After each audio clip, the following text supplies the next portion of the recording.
Hello दोस्तों, welcome back to my YouTube channel. आप सभी का एक बार फिर से चैनल पे स्वागत है। दोस्तों, आज के इस नए वीडियो में हम लोग आज पोएट्री सेक्शन से जो हमारा चैप्टर नंबर 1 है sweetest love I do not go, इससे कुछ हम लोग इम्पोर्टेंट ऑब्जेक्टिव क्वेश्चंस देखेंगे। दोस्तों, पोएट्री सेक्शन से जो हमारा चैप्टर नंबर 1 है sweetest love I do not go, इससे सबसे ज़्यादा क्वेश्चंस आते हैं बोर्ड एग्जाम्स में। इसलिए आप लोग इस वीडियो को मिस मत करिए और वीडियो को एंड तक देखिए, क्योंकि लास्ट के जो कुछ क्वेश्चंस हैं वो काफ़ी ज़्यादा इंपॉर्टेंट है, उनके आने की संभावना काफ़ी ज़्यादा है। इसलिए आप लोग वीडियो के एंड को मिस मत करिए, पूरा वीडियो देखिए। इस चैप्टर से आपको जो भी सवाल आएंगे वो कभी भी गलत नहीं होगा आपका।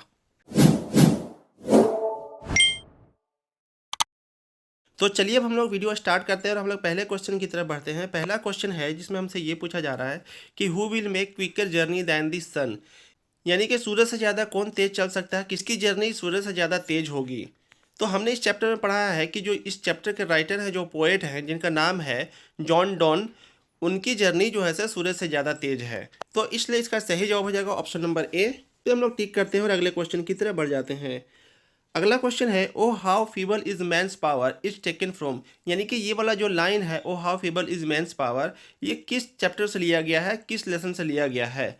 तो यहाँ पे मैं आपको बता दूं कि ये जो लाइन है वो हमारा जो चैप्टर है sweetest love I do not go, इससे लिया गया है। इसलिए ऑप्शन नंबर ए सही होगा। हम लोग इस पर टिक करते हैं और अगले क्वेश्चन की तरफ बढ़ते हैं। अगला क्वेश्चन हमारा क्वेश्चन नंबर 3, दैट दो लस्ट मी एज दो सेस्ट इज फ्रॉम, यानी कि ये वाला जो लाइन है दैट दो लस्ट मी एज दो सेस्ट, ये किस चैप्टर से लिया गया है, किस पोएम से लिया गया है। तो इसका सीधा सीधा जवाब हो जाएगा option number D, sweetest love I do not go. इस चैप्टर के बारे में हम लोग पढ़ रहे हैं, तो ये वाला लाइन इसी चैप्टर से लिया गया है। आप लोग थोड़ा सा हेडिंग उसको याद कर लीजिएगा, दैट दो लव्स मी एज दो सेस्ट मी। तो फिर उसके बाद आप लोग इसको पहचान जाएंगे कि किस चैप्टर से लिया गया है। तो इसका जवाब हो जाएगा sweetest love I do not go. मैं आपको एक बार फिर से रिपीट करता हूँ, आपको याद हो जाएगा। इस पर हम लोग टिक करते हैं और अगले क्वेश्चन की तरफ बढ़ते हैं। अगला क्वेश्चन है John Donne was the pioneer of dash, यानी कि जो इस चैप्टर के राइटर हैं, जो पोएट हैं जॉन डॉन, जिनका नाम है, वो किस चीज़ के पायनियर है। पायनियर का मतलब होता है अग्रदूत, जिसको हम लोग मार्गदर्शक भी कह सकते हैं। इस क्वेश्चन के लिए ऑप्शन है Elizabethan poetry, metaphysical poetry, restoration poetry और नियो क्लासिकल पोएट्री। तो इसका सीधा सीधा जवाब हो जाएगा option number B, metaphysical poetry. मैं आपको इसके बारे में बताता हूँ कि मेटाफिजिकल पोएट्री का मतलब होता है आध्यात्मिक पोएट्री। आप लोग थोड़ा सा याद कर लीजिएगा, मेटाफिजिकल का मतलब होता है आध्यात्मिक। ये वाला क्वेश्चन, ये वाला वर्ड्स हमें इस चैप्टर में काफ़ी बार सुनने को मिलेंगे, काफ़ी बार आएंगे। इसलिए मैं आपको बता रहा हूँ कि मेटाफिजिकल, ये वाला जो वर्ड है मेटाफिजिकल, इस पर आप लोग थोड़ा सा ध्यान दीजिएगा, इसको याद कर लीजिएगा। और ये रिलेटेड हो जाएगा जॉन डॉन से, जो इस पोएम पोएट हैं। तो एक बार फिर से मैं आपको रिपीट करता हूँ कि इसका सही जवाब हो जाएगा option number B, metaphysical poetry. इस पर हम लोग टिक करते हैं और अगले क्वेश्चन की तरफ बढ़ते हैं। अगला क्वेश्चन है John Donne has written the poem dash, यानी कि जॉन डॉन ने कौन सा पोएम लिखा है। तो इसका जवाब तो आपको पता ही होगा, ऑप्शन नंबर सी सही होगा, sweetest love I do not go. हम लोग इस पर टिक कर देते हैं और अगले क्वेश्चन की तरफ बढ़ जाते हैं। अगला क्वेश्चन है the poet in sweetest love I do not go is dash dash dash his beloved, यानी कि जो पोएट हैं, जो कवि हैं इस कविता के, वो अपनी प्रेमिका के लिए क्या है। बिलव्ड का मतलब होता है प्रेमिका। तो इस क्वेश्चन में ये पूछा जा रहा है कि जो कवि है sweetest love I do not go के, वो अपनी प्रेमिका के लिए क्या है। ऑप्शन है इसके tired of, angry with, sad for और हैप्पी फॉर। टायर्ड ऑफ का मतलब थके हुए, एंग्री विथ के मतलब गुस्सा है, सैड फॉर के मतलब उदास हैं और हैप्पी फॉर का मतलब कि खुश हैं। तो हमें इस पोएम में बताया गया है कि जो कवि हैं वो अपनी प्रेमिका के लिए सैड हैं, इसलिए ऑप्शन नंबर सी सही होगा, सैड फॉर। तो इस तरह से ये सेंटेंस कंप्लीट हो जाएगा, the poet in sweetest love I do not go is sad for his beloved, यानी कि वो अपने प्रेमिका के लिए वो दुखी हैं। तो हम लोग इस पर टिक करते हैं और अगले क्वेश्चन की तरफ बढ़ते हैं। अगला क्वेश्चन है John Donne is going to dash dash dash leaving his wife behind, यानी कि जो कवि है वो अपनी प्रेमिका को पीछे छोड़कर कहाँ जा रहे हैं। तो इस क्वेश्चन के लिए ऑप्शन है फ्रांस, जर्मनी, इटली, इंग्लैंड। तो हमें इस चैप्टर में बताया गया है कि जो जॉन डॉन जो कवि हैं वो जर्मनी जा रहे थे और अपनी प्रेमिका को छोड़ करके जा रहे थे, इसलिए वो दुखी थे। तो इसका सही जवाब हो जाएगा ऑप्शन नंबर बी। हम लोग ऑप्शन नंबर बी पे टिक करते हैं और अगले क्वेश्चन की तरफ बढ़ते हैं। अगला क्वेश्चन है John don thinks that dash dash dash is certain, यानी कि जॉन डॉन जो कवि हैं वो सोचते हैं कि क्या निश्चित है। सर्टेन का मतलब होता है निश्चित, आप लोग को मैं यहाँ पे बता देता हूँ। तो इस क्वेश्चन के लिए ऑप्शन है death, work, life, none of this. तो हम लोग सबको जानते हैं कि जो डेथ का मतलब होता है वो मृत्यु होता है, और मृत्यु जो है वो निश्चित है, ये सबको जानते हैं। और ऐसा मानना, ऐसा सोचना हमारे कवि का भी है। जॉन डॉन जो इस कविता के कवि हैं उनका भी यही सोचना है, इसलिए ऑप्शन नंबर ए सही होगा। डेथ पे हम लोग टिक करते हैं और अगले क्वेश्चन की तरफ बढ़ जाते हैं। अगला क्वेश्चन है John Donne wants to go away because he is not tired of his dash dash dash. तो इस क्वेश्चन में हमसे ये पूछा जा रहा है कि जॉन डॉन जो इस कविता के कवि हैं वो दूर जाना चाहते थे क्योंकि वह थके हुए नहीं थे, किससे थके हुए नहीं थे? तो इस क्वेश्चन के लिए हमारे ऑप्शन है mother, father, beloved, sister. Mother का मतलब माता होता है, फादर का मतलब पिता होता है, बिलव्ड का मतलब प्रेमिका होता है और सिस्टर का मतलब बहन होता है। तो हमें इस कविता में बताया गया है कि जॉन डॉन जो कवि है वो अपनी प्रेमिका से दूर जा रहे थे, लेकिन वो इसलिए नहीं दूर जा रहे थे कि वो अपनी प्रेमिका से थके हुए थे। उनको किसी तरह का कोई भी काम था जिसकी वजह से उनको जाना पड़ रहा था। तो इसलिए इस क्वेश्चन का सही जवाब हो जाएगा option number C, beloved. Beloved का मतलब प्रेमिका, मैंने आपको थोड़ी देर पहले ही बताया है, एक बार फिर से आपको बता देता हूँ, आपको रिपीट हो जाएगा। अगले क्वेश्चन की तरफ हम लोग बढ़ते हैं। अगला क्वेश्चन है John don feels that a dash dash dash is very hopeless. John Donne को महसूस होता है, इस क्वेश्चन में ये कहा जा रहा है कि जॉन डॉन को महसूस होता है, वो महसूस करते हैं कि कौन जो है वेरी होपलेस है। होपलेस का मतलब होता है ना उम्मीद, यानी कि कौन ना उम्मीद है। तो इस क्वेश्चन के लिए हमारे ऑप्शन है option number A animal, option number B goat, option number C bird, option number D man. तो दोस्तों यहाँ पे मैं बता दूँ कि जॉन डॉन जो इस कविता के कवि हैं वो इस कविता में बताते हैं कि जो मैन होता है, मैन यानी कि आदमी, वो बहुत ही होपलेस होता है, ना उम्मीद होता है।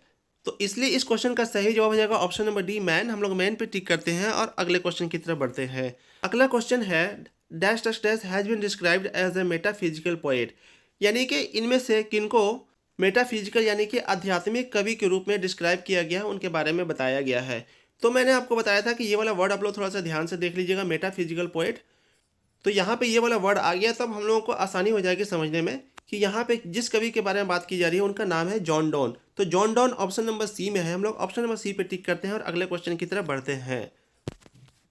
अगला क्वेश्चन है dash dash dash wants to gladly accept death, यानी कि इनमें से कौन है जो खुशी खुशी मृत्यु को स्वीकार करना चाहते हैं। ग्लैडली का मतलब होता है खुशी खुशी और एक्सेप्ट का मतलब स्वीकार करना।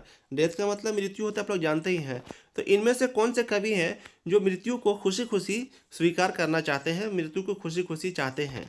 तो इसके लिए ऑप्शंस हैं option number A Walt Whitman, John Keats, John Donne and T S. Eliot. तो मैं यहाँ पे आपको बता दूं कि जो इस कविता के कवि हैं जॉन डॉन, उन्होंने इस कविता में बताया कि वो मृत्यु को खुशी खुशी स्वीकार करना चाहते हैं, इसलिए इसका सही जवाब हो जाएगा option number C John Donne. हम लोग इस पर टिक करते हैं और अगले क्वेश्चन की तरफ बढ़ जाते हैं। अगले क्वेश्चन में हमसे ये पूछा जा रहा है कि John Donne had been seen the sun setting dash dash dash, यानी कि जॉन डॉन ने सूरज को डूबते हुए कब देखा था। Today, yesterday, tomorrow. तो टुमारो तो हो नहीं सकता क्योंकि टुमारो का मतलब होता है आने वाला कल, और टुडे आज वो कर रहे हैं तो आज भी नहीं हो सकता, इसलिए उन्होंने यस्टरडे को ही सूरज को डूबते हुए देखा है। इसलिए उन्होंने यस्टरडे यानी कि बीते हुए कल को ही सूरज को डूबते हुए देखा होगा। यहाँ पे हम लोग इसको आसानी से समझ सकते हैं, इसलिए ऑप्शन नंबर बी सही होगा। ऑप्शन नंबर बी पे हम लोग टिक करते हैं और अगले क्वेश्चन की तरफ बढ़ते हैं। अगला क्वेश्चन है हमारा क्वेश्चन नंबर 14। इसमें यह पूछा जा रहा है कि द लाइन, यानी इस लाइन के बारे में बात की जा रही है कि nor in the hope the world can show a fitter love for me, यानी कि ये वाला लाइन जो है वो किस कविता से लिया गया है। इज फ्रॉम यानी कि किस कविता से लिया गया है।